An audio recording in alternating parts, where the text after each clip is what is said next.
It is April 1940, but the spring dawn over Norway brings no peace. The thunder of aircraft engines grows louder, and, through breaks in the clouds, black crosses mark the sky as ominous waves of German bombers close in.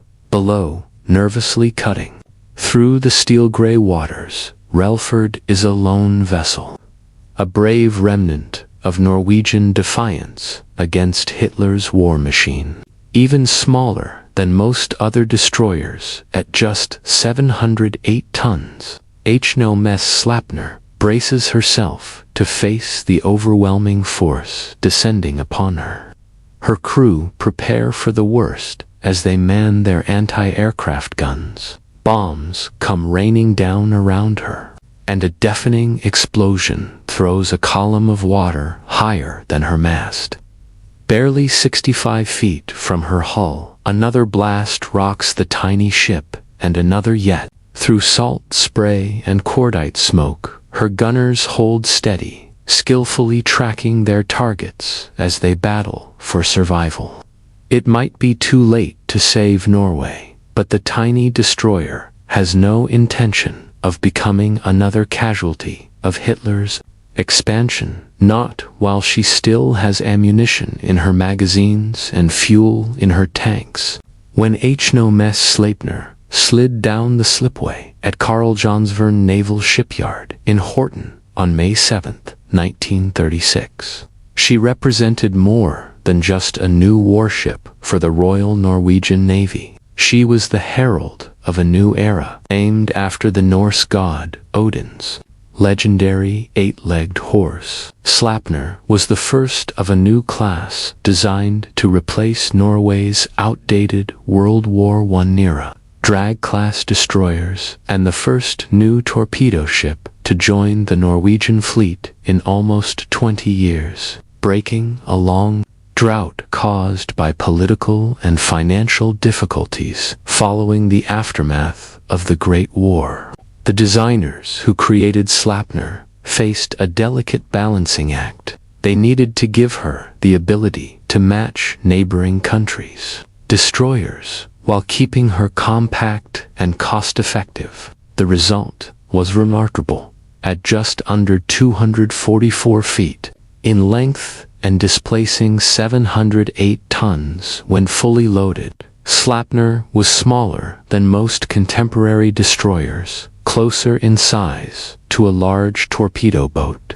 However, her diminutive size belied her capabilities. Powered by two Naval-geared steam turbines fed by 3 Yarrow boilers, she could achieve an impressive speed of 30 knots, or around 35 miles per hour, in line with many much larger destroyers. Her 100-ton fuel capacity gave her a considerable range of 3,500 nautical miles at cruising speed. What's more, her bridge-masked outer funnel incorporated aluminum, the first in Norwegian naval history, a revolutionary choice that significantly reduced top weight, improving stability and handling in the often turbulent North Sea. Her hull was built using special high-strength steel, while longitudinal framing without a double bottom helped reduce weight further. Though this latter feature slightly compromised damage resistance, her engineers compensated by incorporating additional watertight bulkheads throughout the vessel. Despite her size, Sleipner carried formidable armament that marked a generational leap over the aging drag class. While the older ships made do with 6 outdated 3-inch guns, obsolescent 18-inch torpedo tubes, and virtually no air defense capability, Sleipner boasted 3 modern 10-centimeter guns as her main battery, with a 40mm Bofors anti-aircraft gun and 2 12-7mm Colt machine guns, crucial additions in an era when air power was becoming increasingly important. Her 2 modern 21-inch torpedo tubes were also a vast improvement, giving her much more hitting power against large surface vessels. When Sleipner joined the Royal Norwegian Navy in 1937, she was assigned to the 2nd Naval District, which covered the strategically vital regions of Vestlandet and Trøndelag along Norway's western coast.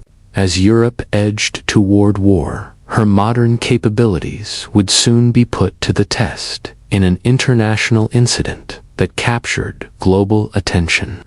In October 1939, just weeks after World War II began, Sleipner found herself thrust into a diplomatic crisis when the American freighter City of Flint was seized by the German pocket battleship Deutschland, which declared the ship's cargo of tractors, grain, and fruit to be contraband. After placing a prize crew aboard, the Germans attempted to sail her to Germany, but the City of Flint sought shelter in the northern Norwegian port of Tromsø, claiming damage at sea, a privilege known as Havari. Norway refused to accept this excuse, already disturbed by recent German attacks on their merchant shipping. Norwegian authorities gave the Germans 24 hours to leave. On October 21st, Sleipner was ordered to escort the captured American vessel out of Norwegian territorial waters. At 4:20 p.m. that day, she firmly but professionally shepherded the City of Flint back into international waters. The Germans then diverted to Murmansk in the Soviet Union, arriving on October 23rd. Despite having signed a non-aggression pact with Germany 2 months previously, the Soviets were not yet directly involved in the war, and after several days of diplomatic wrangling, they forced the ship to leave. The prize crew attempted to enter Norway again, this time at the port of Haugesund, but were once more refused entry. Norwegian authorities began describing the German crew as kidnappers. The situation was finally resolved when Norwegian forces boarded the City of Flint and returned her to her American captain. Sleipner's role in this delicate situation involving a neutral United States, an increasingly aggressive Germany, and the complex requirements of international law embodied Norway's commitment to avoid getting involved in the conflict. However, with German forces already secretly planning their invasion of Norway, maintaining that position would become.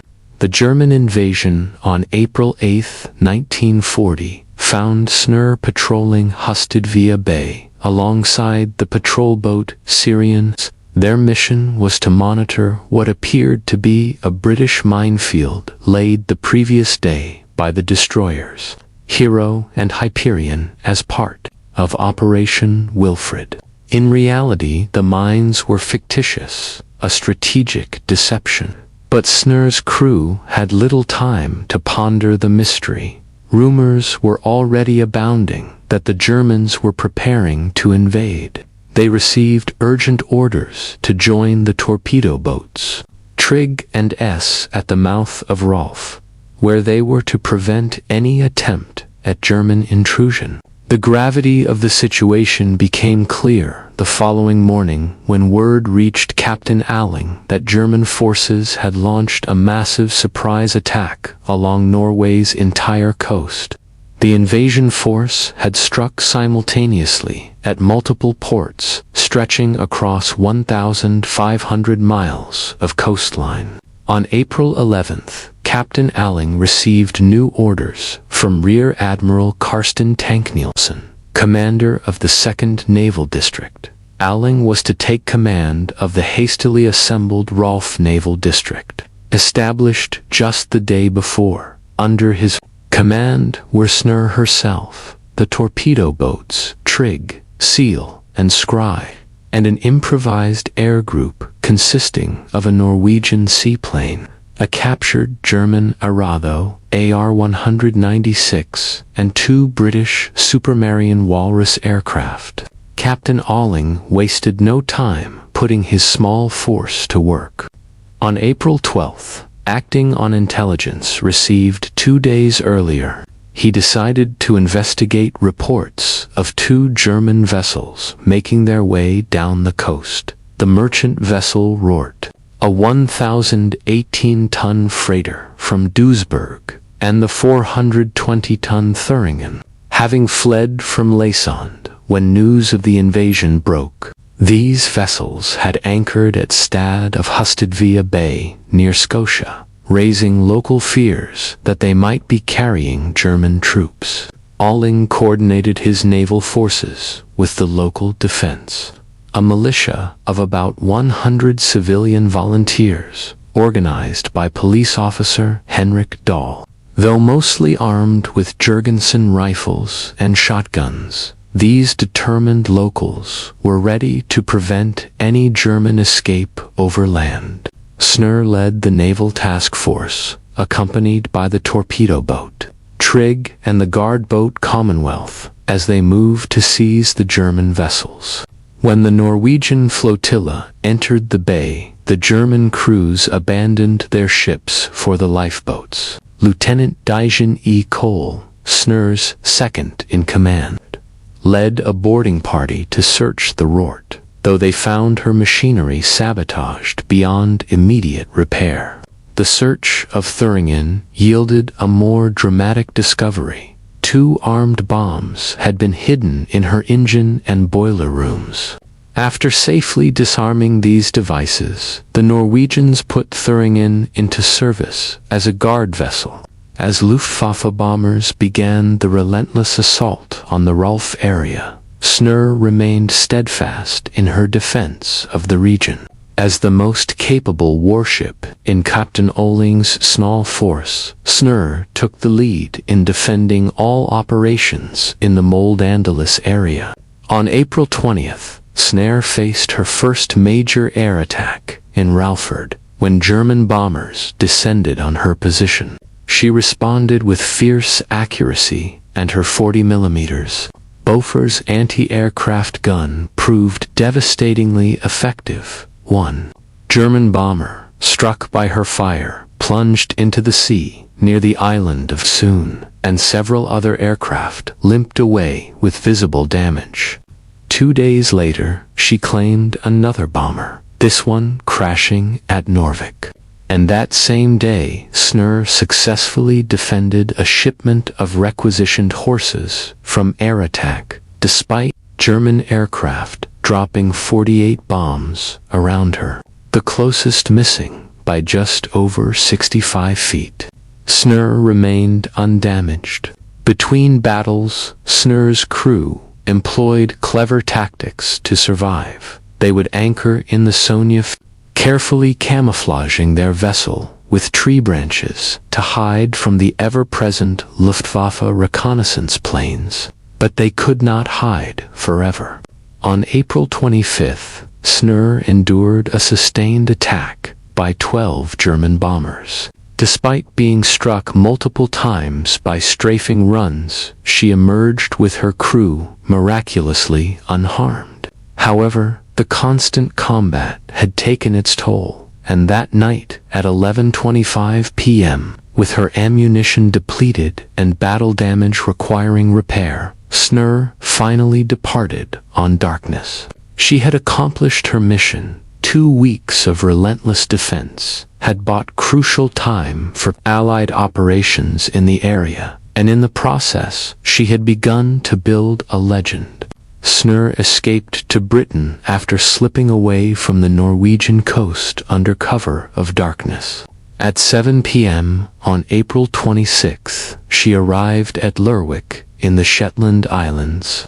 Though her approach initially caused some alarm among British forces until her identity was confirmed, she remained there only briefly, departing at 9 a.m. the following morning for Scapa Flow, the Royal Navy's major base in the Orkney Islands, where she arrived that evening. Her respite was short. On April 30th, Snur left Scapa Flow bound for the River Tyne, where she was to undergo repair. Even this journey proved eventful. German mining operations forced her to divert to Rosyth before she could finally reach the shipyards. And it was June 17th before the damage from her 2 weeks of constant combat could be fully repaired. Meanwhile, back in Norway, tales of her tenacious resistance had captured the population's imagination, and for the country's postage stamps, the Norwegian government chose Snur's image for the 5R issue, a fitting tribute to the destroyer that had become a powerful symbol of Norwegian resistance. Now, with Snur ready for action once more, the Royal Navy quickly put her proven capabilities to use, assigning her to escort duty along Britain's east coast to protect the vital convoys that kept Britain's war effort alive. Her first escort mission after repairs was when she joined Convoy FN-26, departing from Southend on June 27, 1940. On September 8, when German bombers attacked shipping at Methil Roads, she rushed to aid the damaged Dutch merchant ship Stradvarden, taking her undertow to safety. By July 1941, she had become an integral part of Rosyth Command's escort force, operating alongside British and Dutch warships to protect convoys from U-boat and air attacks. In 1942, Snur underwent a significant upgrade. Her original main guns were replaced with 2 new dual-purpose 4-inch pieces, better suited for engaging both ships and aircraft. In a twist of fate, her original 3 10-centimeter guns were sent to reinforce the Norwegian garrison in Spitsbergen, though they would later be destroyed during a German raid on the Arctic archipelago. By the time she was decommissioned from the Royal Navy on March 10, 1944, Snur had escorted 156 convoys through some of the war's most dangerous waters. While the Luftwaffe might have claimed to have sunk her 3 times, the unsinkable ship had lived up to her nickname and earned her place in Norwegian naval history. Like her namesake, Odin's 8-legged steed, Snur had proven remarkably difficult to catch or slay. When peace returned to Europe in May 1945, Snur sailed home to Norway after her long years of wartime service and was initially placed in reserve. But Norway's post-war navy still had plans for her. In 1948, Snur underwent a comprehensive modernization and conversion into a frigate. Her designation changed several times during this period. She became H-48 in 1946 and later received the designation F-300. The modifications enhanced her anti-submarine warfare capabilities to meet the evolving needs of naval warfare in the early Cold War. Despite her age, Snur continued serving into the 1950s alongside her surviving sister ship, Giller, which had been returned to Norwegian control after serving in the German Navy as Elva, before both ships were finally retired and sold for scrap in the latter half of the decade. Increasingly difficult